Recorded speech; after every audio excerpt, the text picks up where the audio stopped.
Bienvenidos a una nueva caminata. En esta ocasión estamos encerrados. Nos encontramos en el kilómetro 35 de la carretera panamericana, municipio de Ciudad Arce, departamento de La Libertad. Como ustedes vieron en el inicio, en el título de este recorrido, nos encontramos en el sitio arqueológico San Andrés, este lugar que tiene muchísima historia precolombina. Exacto, ya con este hemos visitado 3 sitios arqueológicos de los más importantes del país. Y hablando al respecto del Parque Arqueológico San Andrés, así como lo conocemos ahora, como lo vemos ahí en pantalla y como lo vamos a ir descubriendo también a nivel de calle, es una ciudadela prehispánica maya que fue centro económico, civil y religioso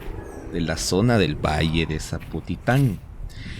Toda esta zona que estamos recorriendo ahora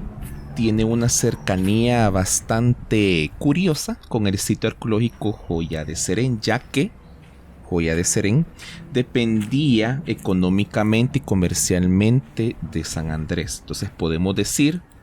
que San Andrés era el centro de una área metropolitana que incluía una gran cantidad de poblados que giraban en torno a este sitio. Estamos hablando de la región del departamento de La Libertad entre los municipios de San Juan Opico y Ciudad Arce. En esta zona donde actualmente ya ubicamos estos dos municipios es donde se asienta esta metrópolis o esta área metropolitana que tiene pues su centro de operaciones o su centro de gobierno, su centro de actividad justamente en este lugar donde estamos caminando. Según las investigaciones arqueológicas, el apogeo de esta ciudad se dio entre los años 600 y 900 antes de Cristo. Estamos hablando que tiene una actividad álgida de más o menos 300 años. Exactamente durante el periodo clásico tardío. Y bueno, cuando los españoles invasores llegaron a las tierras donde se encontraba esta ciudad, estamos hablando que eso ya sucedió casi 600 años después del periodo álgido de esta ciudad. Ya tenía alrededor de 700 años de estar abandonado el sitio, donde la naturaleza tomó como propias las estructuras y se miraban pequeñas colinas y los pueblos pipiles no habitaban la zona. Es por este motivo que San Andrés, como ciudad ceremonial o como centro urbano de las poblaciones originarias de El Salvador, no fueron vandalizadas por los invasores españoles y se mantuvo su integridad pues hasta este tiempo cuando se descubre el espacio. Sí, la verdad que fue bastante curioso de que en la época de la conquista española no haya sido vandalizado ni haya sido utilizado este espacio para otros fines que los conquistadores le quisieran dar en su momento, sino de como otra cantidad de sitios arqueológicos en el país por la vegetación pasaron desapercibidos durante muchos años, a tal grado que hasta principios de los 1900 empiezan a descubrirse espacios ceremoniales y sitios arqueológicos como San Andrés. De hecho, esta zona se denomina San Andrés debido a que así se llamaba la hacienda que se encontraba operando durante muchísimos años en esos terrenos. Esa hacienda era propiedad de la familia Dueñas quienes, luego de una gran cantidad de descubrimientos arqueológicos y un boom de estos descubrimientos que se dan en los primeros años del siglo XX, empiezan a descubrir otros espacios, y es aquí donde San Andrés toma también relevancia. Una gran ventaja fue también de que la familia dueñas, que eran las propietarias de estas fincas, dieron permiso a que las investigaciones arqueológicas avanzaran, a tal grado de que, junto con la explotación agrícola de la zona, se estaba realizando también el descubrimiento y la investigación de estos montículos, que iniciaron alrededor de 1940, liderados por el arqueólogo John Dimick, y que tiempo después, aunque los terrenos seguían siendo propiedad privada, fueron manejados en conjunto, podemos decir, por el Departamento de Arqueología de la Administración del Patrimonio Cultural, liderado en ese momento por Stanley Boggs, que junto con Jorge Mejía y Richard Crane realizan otra etapa de investigaciones que más adelante también vamos a hablar a detalle de todas las etapas que se realizaron en este lugar. Es bien interesante que todo esto, esta parte organizativa del terreno cambia gracias a la ley de la reforma agraria que se lleva en los años 80, en la cual el Estado salvadoreño tuvo el poder de intervenir y expropiar terrenos agrarios privados. Y todo el espacio de la finca pasa a manos del gobierno salvadoreño. Pero hay un agravante, que dentro de la ley de la reforma agraria se agregan artículos para proteger y conservar las estructuras precolombinas y los recursos naturales que se encontraban en toda la cantidad de terrenos expropiados por el Estado. Es por tal motivo que se llega a un nivel de parcelamiento en el cual parte de esas parcelas se le entregan a las cooperativas o a los propietarios que sembraban la tierra o que tenían en un proceso de alquiler la tierra para su propia explotación. Y cuando habían algún interés del Estado en conservar algún espacio de esas tierras, pues esas parcelaciones ya no tomaban en cuenta para entregárselos a privados. Sí, fue un proceso bastante curioso, en donde se sufrió mucho por parte de los grandes terratenientes de la época, y que pues se habían servido de todas estas tierras por décadas. Por supuesto eran sus terrenos y demás, ¿verdad? Pero la reforma agraria se prestó como para la democratización de la tierra. Y como ya mencionaba Omar, pues se agregaron estos artículos en donde también se establecían niveles de protección para todos estos hallazgos que habían sucedido a lo largo del siglo XX. Algunos que incluso podríamos mencionar pueden datar de finales de la década del siglo XIX. Y que, pues,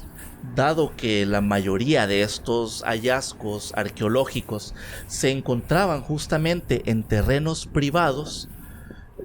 la mayoría pues pertenecían a grandes familias que tenían extensiones de tierra explotadas de forma agrícola o de forma ganadera. Y pues sucede toda esta reorganización de los espacios. Entonces, hablando ya particularmente de el momento en el que se expropia la finca San Andrés y empieza la parcelación de la finca, en ese momento recordemos que quien estaba liderando o administrando era la Administración de Patrimonio Cultural o el Patronato Pro Patrimonio Cultural, liderado pues por Stanley Boggs. Cuando se acerca el gobierno a preguntar sobre cómo se va a parcelar el espacio de los hallazgos, Stanley Boggs delimita un espacio de 120 manzanas, las cuales no fueron respetadas por presiones políticas del momento, y se reduce el espacio otorgado para el parque arqueológico o el espacio arqueológico a 54 manzanas, que son las que actualmente pues cuenta este recinto arqueológico, dejando fuera una vasta área donde posiblemente aún se encuentren estructuras residenciales o ceremoniales que pudieron haber sido utilizadas para la siembra o la industria. Exacto. Aquí estamos caminando justamente sobre una de las explanadas, Omar, de los dos espacios en los que se divide este sitio arqueológico. A pesar de que nosotros podemos ver que se encuentran montículos o lomitas o cerritos pequeños, pero muy probablemente en estos espacios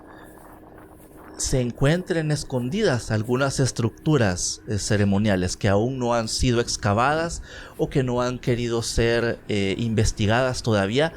probablemente por falta de fondos o porque no se le han hecho suficientes estudios al suelo para determinar que efectivamente allí hay estructuras en su haber. Sí, correcto. De hecho, empieza luego pues de este proceso de la reforma agraria y la asignación de las 54 manzanas para el estudio arqueológico. Empieza un proceso también para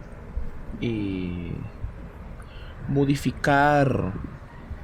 un espacio dentro del terreno que va a ser utilizado también como el museo, ya que este espacio pues era una finca. Utilizan como la casa de la finca para empezar a recolectar todos los hallazgos adentro o alrededor de las estructuras para guardarlos en esa casa y posteriormente construir un museo.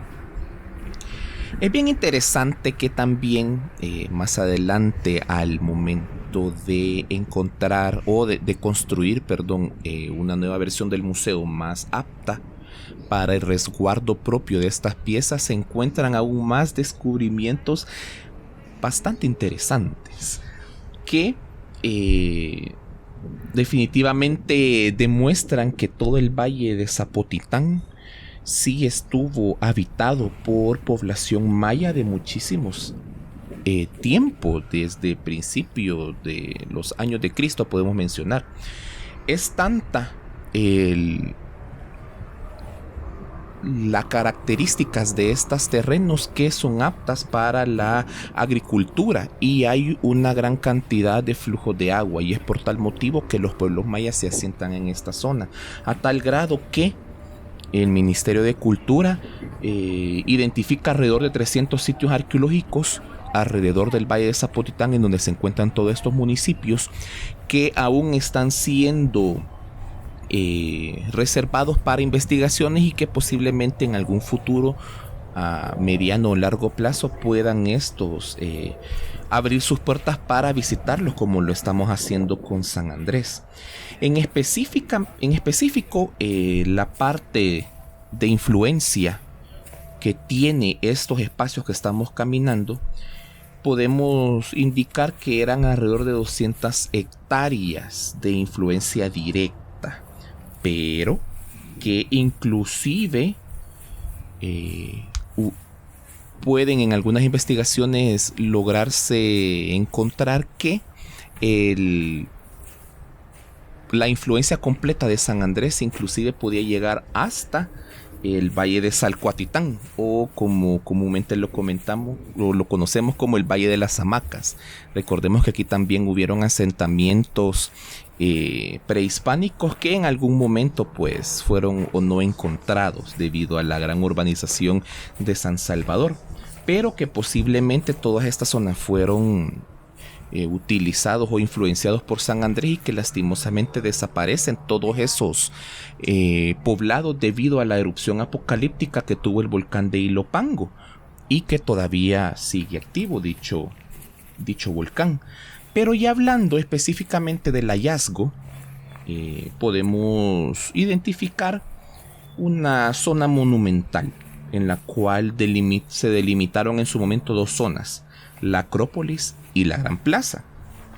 La zona de la Acrópolis definitivamente contiene las construcciones previas que posteriormente fueron rellenadas para convertirla en una plaza plana, que son las que estamos caminando en este momento. Es bien interesante que en las estructuras principales, y era bastante común que en los pueblos precolombinos se siguiera construyendo encima de la misma estructura para tenerlo como una especie de ampliación de la propia estructura. A tal grado que más adelante vamos a identificar inclusive dentro de los hallazgos que se realizaron o de las investigaciones que se realizaron, evidencia propia que la estructura fue ampliada y rellenada para convertir esto en una gran explanada más arriba de los metros de terreno originales. Y al sur de la Acrópolis se encuentran prácticamente toda la parte que ha sido bastante excavada. Del lado de la Gran Plaza hay zonas que no han sido con excavaciones bastante avanzadas y que posiblemente se encuentran en algunas zonas de mercado y zonas de espectáculos, pero que definitivamente adentro o debajo de la tierra que todavía aún se encuentra por descubrir, pueda que más adelante,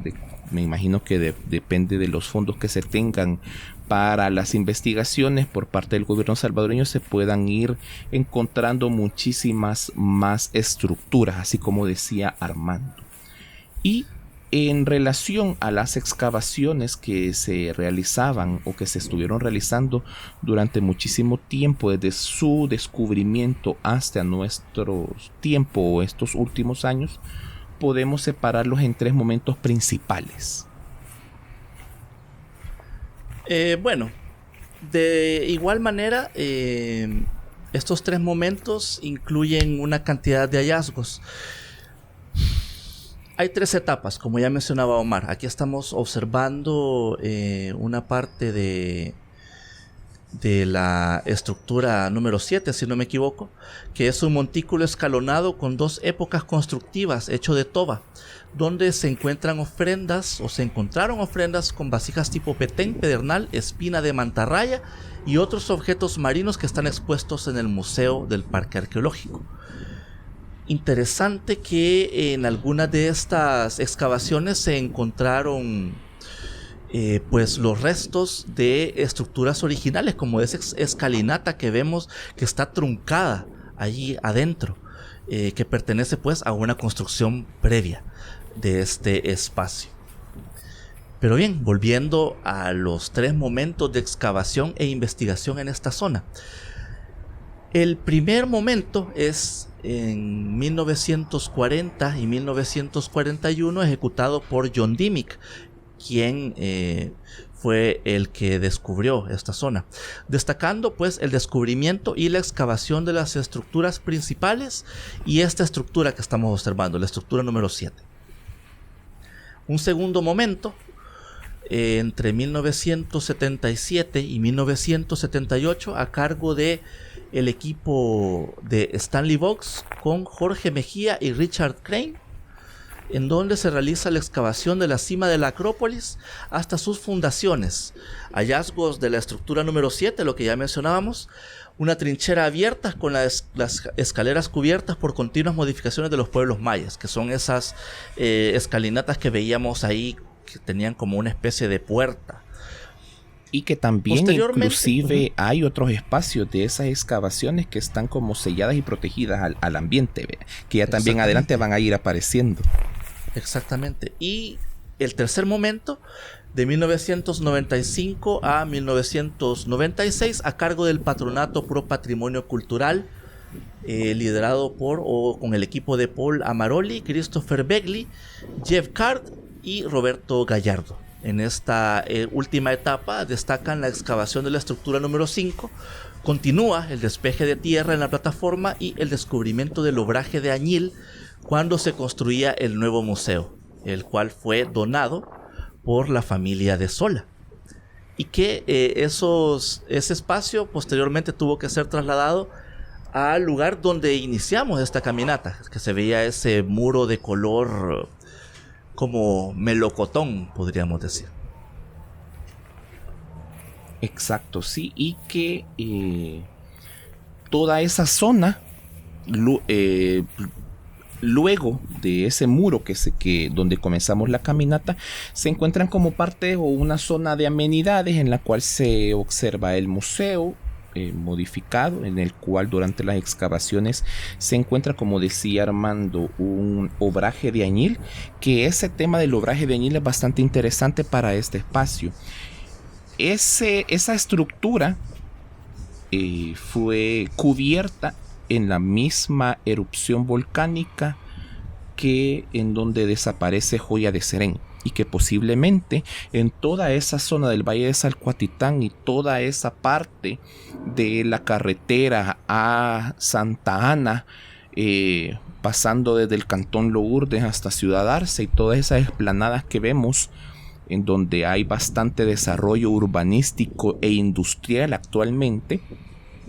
posiblemente se encuentren debajo de esos terrenos alguna estructura de residencia, alguna estructura parecida a todas estas que tenemos acá. De hecho, aquí en pantalla tenemos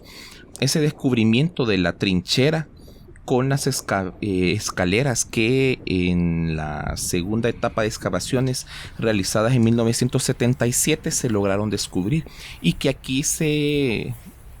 ellos se dieron cuenta de ese proceso de ampliación de este espacio. Esa escalera es prácticamente, podemos decir, como la original, pero que posteriormente fue rellenado con tierra, y ahí es en donde proceden a construir una nueva estructura sobre esa,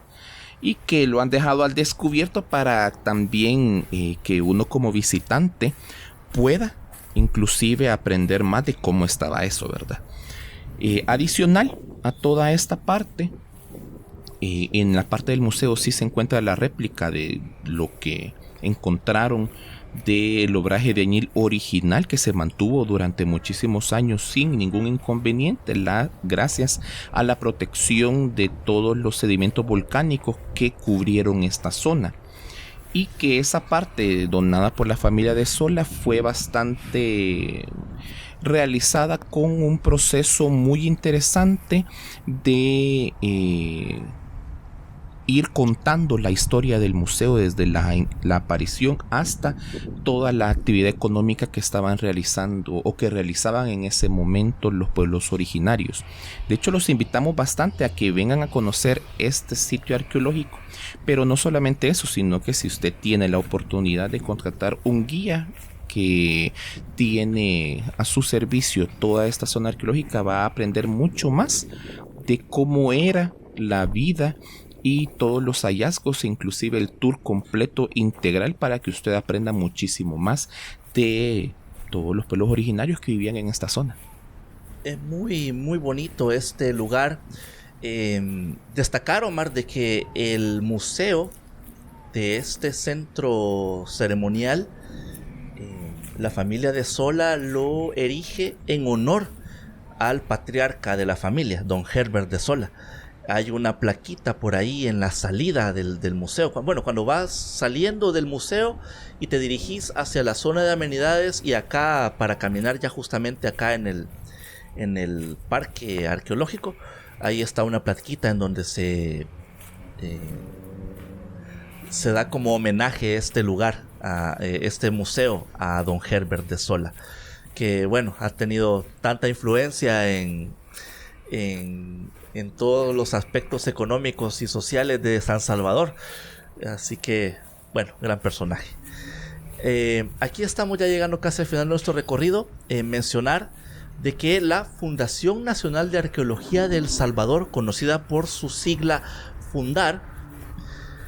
quien a lo largo de su existencia ha administrado y asesorado en mejoramientos y mantenimiento de varios parques arqueológicos del país, en su momento coadministró el Parque Arqueológico San Andrés desde 2005 hasta 2009, donde destacan el mejoramiento de espacios y obras como mejoramiento de la entrada, delimitación del terreno, mejoras al museo, optimización de senderos y mantenimiento general del lugar, que todas estas obras que han embellecido al lugar se mantienen hasta la fecha, hasta el momento en el que estamos acá documentando este bonito lugar. Exacto, así es que nuevamente les hacemos la invitación para que vengan a visitar este parque arqueológico, y no solamente este, sino que todos los parques arqueológicos que se encuentran a lo largo de nuestro país, que cuentan la historia de nuestros ancestros y de los pueblos originarios que vivieron en épocas pasadas. Y con esto ya damos finalizada la caminata, Armando. Así es, con estas tomas aéreas y de la zona de los montículos y estructuras, nos vamos despidiendo de ustedes, agradeciéndoles por habernos acompañado en este bonito recorrido por este centro ceremonial, este parque arqueológico de San Andrés, acá en el municipio de Ciudad Arce. Si usted es nuevo en el canal, por favor, suscríbase, es totalmente gratis, y denle al botón de la campanita de notificaciones para estar siempre pendiente de nuestras publicaciones. Hacemos recorridos por todo el territorio salvadoreño y también conocemos algunas ciudades de Centroamérica. Si usted quiere apoyarnos para continuar viendo caminatas alrededor de nuestras regiones centroamericanas, en la cajita de comentarios y en la descripción de este recorrido hay maneras en las que usted lo puede hacer. Con estas imágenes acá desde el Centro Arqueológico San Andrés, nos despedimos de ustedes y nos vemos hasta la próxima.